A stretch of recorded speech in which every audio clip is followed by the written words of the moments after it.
అసలు ఎంత సిన్సియర్ మనిషి చూసాం. ఏం పని లేదా? అయ్యయ్యో. Okay, thank you. Yes, and ఇప్పుడు మన మనోజ్తో మాట్లాడేద్దాం. ఎస్, అందరికీ నమస్కారం అండి.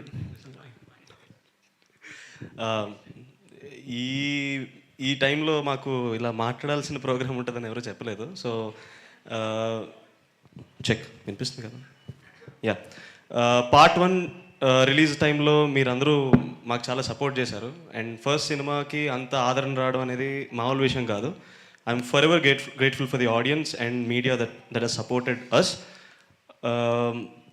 ఈ మూవీలో నేను మనోజ్గా సెట్ అవుతాను, బాగా చేయగలను నమ్మిన మా ప్రొడ్యూసర్స్ అయిన నాగవంశీ గారికి, చిన్నబాబు గారికి, హారిక గారికి, ముఖ్యంగా మా డైరెక్టర్ అయిన కళ్యాణ్ అన్నకి, వీళ్ళకి థ్యాంక్స్ చెప్పడం, ఆడియన్స్కి థ్యాంక్స్ చెప్పడం తప్ప ఇంక ఇప్పుడు ఏం చేయలేనండి. Thank you so much, eternally grateful. Thank you అండి, thank you so much. And ఇప్పుడు మన డైరెక్టర్ కళ్యాణ్ గారికి ఇచ్చేద్దాం. ఎస్, థ్యాంక్ యూ అండి. మ్యాడ్ 1కి నాకు పర్సనల్గా మొత్తం మీడియా అందరూ పాజిటివ్గానే చెప్పారు. థ్యాంక్ యూ సో మచ్ అన్న. రాజేష్ అన్న, you are not planning anything no. Okay, ఇందాక మనోజ్ చెప్పినట్టు నేను